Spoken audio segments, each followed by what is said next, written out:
Kalau ada orang tidak mengakui nasabnya Alawi, Ba'alawi adalah nasabnya yang menyambung dengan Nabi SAW, maka ilmu ahlu sunnah wal jamaah di Indonesia runtuh. Pernyataan Soleh Al-Jufri dari klan Ba'alawi pada video tersebut sangat meresahkan putra-putri pertiwi bangsa Indonesia tercinta.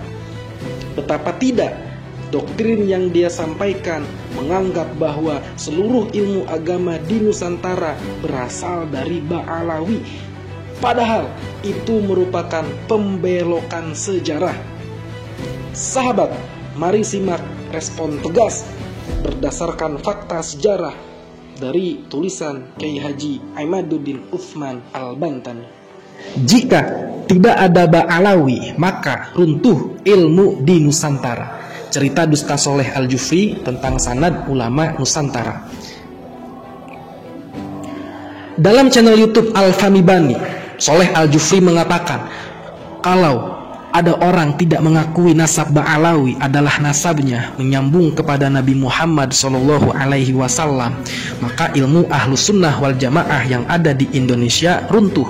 Ilmu-ilmu yang tersebar di kiai-kiai yang ada di Jawa ini, bahkan di Nusantara, runtuh.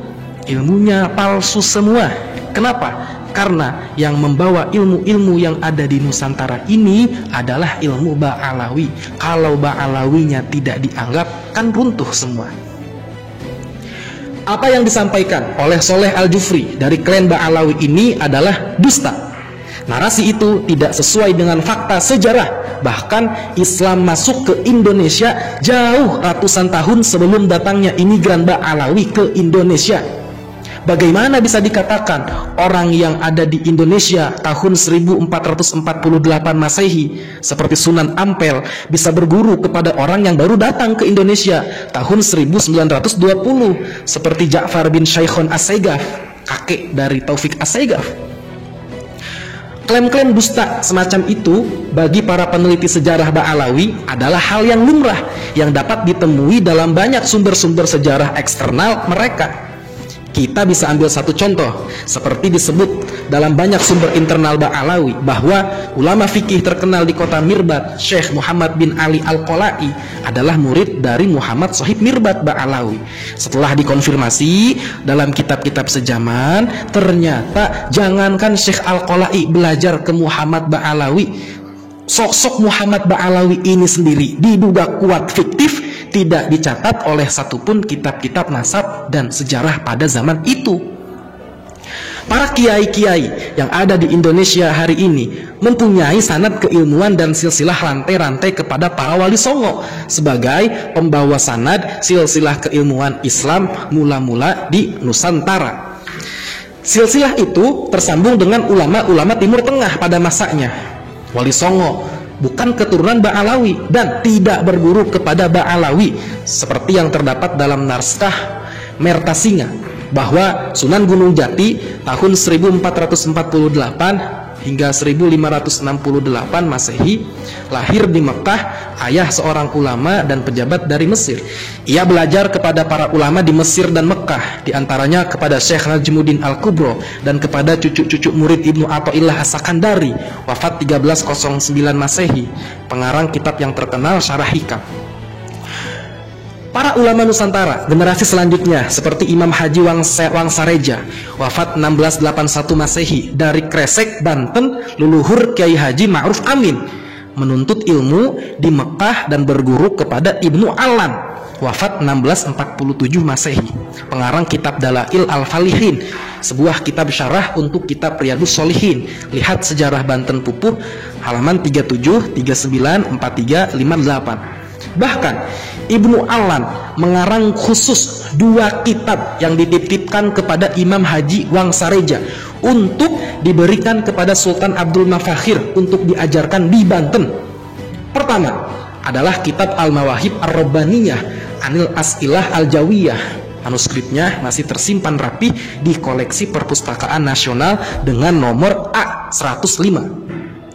Kitab kedua yang ditulis Ibnu Alan untuk Sultan Abdul Mafakhir Banten adalah Raf'ul Hijab an Arais Khamsatil Abwab. Lihat manuskrip dengan kode OR5 OR.5660 pada halaman 66 hingga 73 di Perpustakaan Leiden, Belanda. Generasi ulama Nusantara selanjutnya seperti Abdul Rauf Singkil, wafat 1693 Masehi, Aceh. Berikutnya Syekh Yusuf Makassar, wafat 1669 Masehi, dan Syekh Abdul Syakur Abdus Syukur, Kasunyatan, Banten.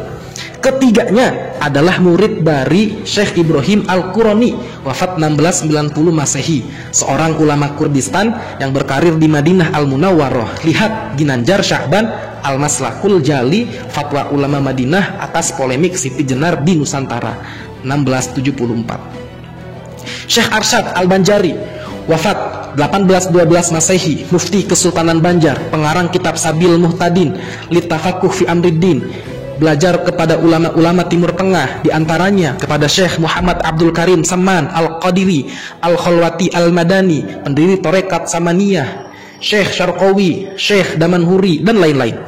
Kemudian, pada abad 19 Masehi, seorang ulama Banten mendapat kedudukan tinggi di Timur Tengah karena keilmuannya dan karena karya tulisnya yang berkualitas.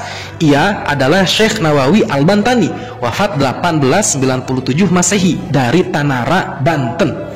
Rumah kelahiran beliau dengan rumah penulis hanya berjarak kurang lebih 12 km.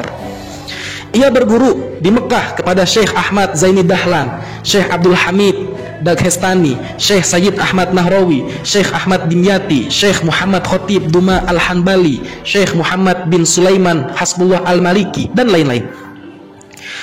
Murid-murid Syekh Nawawi Al-Bantani tersebar seantero Nusantara. Hari ini, para ulama yang ada di Indonesia mayoritas salah satu sanad keilmuannya melalui Syekh Nawawi Al-Bantani. Pemikiran-pemikirannya tentang Ahlus Sunnah wal Jamaah mewarnai keislaman Indonesia hari ini.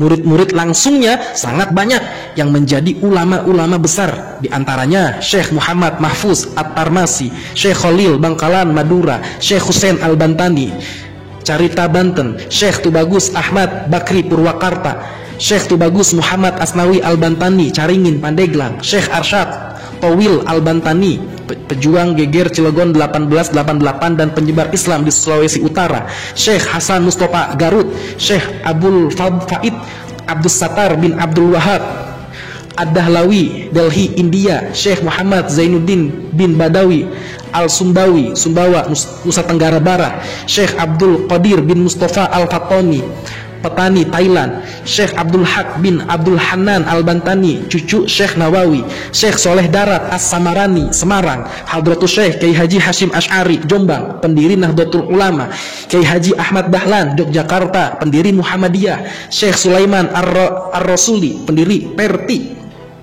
Kiai Haji Hasan Gendong, pendiri pesantren Zainul Hasan Gendong, Kiai Haji Mas Abdurrahman Al-Bantani, pendiri Matlaul Anwar, Kiai Haji Raden Asnawi, Kudus, Haji Abdul Karim Amrullah, Sumatera Barat, Kiai Haji Tohir Jamaluddin, Singapura, Kiai Haji Dawud, Perak, Malaysia, Kiai Haji Hasan Asy'ari, Bawean, Kiai Haji Najihun Mauk, Tangerang, Kiai Haji Abdul Ghaffar Tirtayasa, Serang, Kiai Haji Ilyas Keragilan, Serang, Kiai Haji Washid, pejuang geger Cilegon 1888, Kiai Haji Muhammad Romli, Kresek, Tangerang, Kiai Haji Tubagus Ismail, pejuang geger Cilegon 1888, Kiai Haji Arsyad Qasir Al-Bantani, pejuang geger Cilegon 1888, dan lain-lain. Pesantren-pesantren tua di Indonesia hari ini adalah murid dan keturunan dari para ulama murid Syekh Nawawi Al-Bantani di atas. Pendiri pesantren Lirboyo, Kiai Haji Abdul Karim, adalah murid dari Syekh Khalil Bangkalan dan Syekh Hashim Asy'ari, pendiri pesantren Peloso. Kiai Haji Ahmad Jazuli Usman adalah murid dari Kiai Haji Zainuddin Mojosari, dan Kiai Haji Zainuddin Mojosari adalah murid dari Kiai Haji Soleh Darat. Kiai Haji Zubair dari pesantren Sarang adalah murid dari Syekh Mahfuz At-Turmusi. Kiai Haji Abdul Wahab Hasbullah dari pesantren Tambak Beras adalah murid Syekh Hashim Asy'ari. Begitu pula Kiai Haji Bishri Sansuri dari pesantren Den Anyar, Buya Dimyati, Banten adalah murid dari Syekh Abdul Halim. Syekh Abdul Halim adalah murid dari Syekh Husain Carita. Ini adalah contoh kecil sanad keilmuan dari ulama-ulama Nusantara. Yang demikian itu hanya mengambil dari beberapa sampel daerah di Indonesia saja. Dari situ kita lihat bahwa klaim Soleh Al-Jufri bahwa sanad keilmuan ulama Ahlussunnah wal Jamaah di Nusantara berasal dari Ba'alawi tertolak. Bahkan hari ini sangat jarang ulama-ulama Ba'alawi kelahiran Indonesia yang alim dan menonjol dalam ilmu-ilmu keislaman seperti nahwu, fikih, usul fikih, tafsir, mantek, balaghah dan sebagainya. Ilmu-ilmu itu tergeser oleh pendirian majelis rotib, majelis ceramah, majelis keliwonan, majelis sholawatan, dan lainnya. Ketika jamaah sudah membesar, maka disebutlah bahwa pengasuh majelis ini adalah seorang ulama, bahkan wali, sementara keilmuannya belum pernah teruji, belum terdengar bagaimana cara ia membaca kitab Fathul Mu'in di hadapan para kiai-kiai pesantren NU yang alim dan alamah. Dalam kesempatan ini, penulis mengajak kepada seluruh anak bangsa untuk menyadari suatu hal, yaitu bahwa ada sekelompok orang yang sedang berusaha membuat historiografi keislaman di Indonesia menurut versi mereka yang tidak dapat dipertanggungjawabkan secara ilmiah. Pembelokan sejarah dan nasab Wali Songo, klaim jasa masa lalu dengan dongeng-dongeng peran leluhur mereka, misalnya dengan kemerdekaan mereka buat otoritas keagamaan dengan haul-haul tokoh mereka yang diatasnamakan haul kota tertentu, padahal tokoh itu tidak diketahui jasanya bagi bangsa Indonesia pada saat hidupnya selain menjaga sebuah majelis, doktrin-doktrin perbudakan melalui narasi kesucian dan kehebatan keluarganya. Pada saat yang sama mereka meniupkan sihir psikologis tentang rendahnya martabat bangsa Indonesia secara genetik, padahal kenyataannya adalah sebaliknya. Dari itu, penulis mengajak kepada putra-putri Indonesia yang telah mempunyai kesadaran yang sama akan semua hal di atas untuk memberi pencerahan kepada lingkungan kita yang paling dekat, kemudian kepada yang jauh bisa kita jangkau. Penulis mengajak agar hari ini putra-putri Indonesia sebanyak-banyaknya membuat channel-channel YouTube dan media sosial lainnya untuk menyanggah narasi-narasi mereka. Setiap ada sejarah bangsa yang dibelokkan, langsung diangkat dan disanggah secara ilmiah berbasis data yang seharusnya. Demikian pula, penulis mengajak kepada putra-putri Indonesia yang diberikan kemampuan menulis agar membuat tulisan akan hal itu, yang mempunyai kelebihan dana membuat website sebanyak-banyaknya, agar narasi-narasi sesat yang banyak berseliweran di beranda-beranda YouTube dan Google dapat dikalahkan oleh algoritma kebenaran yang masif. Jangan pula dilupakan yang mempunyai kemampuan IT, teknologi informasi untuk menulis di Wikipedia dan jenis ensiklopedia digital bebas lainnya tentang sejarah para ulama kita dan nasabnya yang sahih, yang bukan hasil pembelokan. Bila melihat bahwa ulama kita telah ditulis Wikipedia dengan bernasab kepada Ba'alawi misalnya, padahal ia bukan Ba'alawi, agar tulisan itu dihapus dan diganti dengan nasab yang sesungguhnya. Dan kepada para ulama dan akademisi, bukti apa lagi yang harus diberikan? Semua sudah terang benderang. Ada upaya tidak terpuji dari mereka. Penulis mengajak untuk membuat buku dan jurnal-jurnal ilmiah baik lokal maupun internasional tentang sanggahan terhadap upaya pembelokan sejarah tentang nasab ulama kita yang sebenarnya, tentang doktrin dan ajaran mereka dalam nilai-nilai kemanusiaan yang bertentangan dengan ajaran Islam yang benar. Jika semua hari ini kita lakukan, maka esok sejarah-sejarah palsu itu tidak akan lagi dikonsumsi oleh anak cucu kita.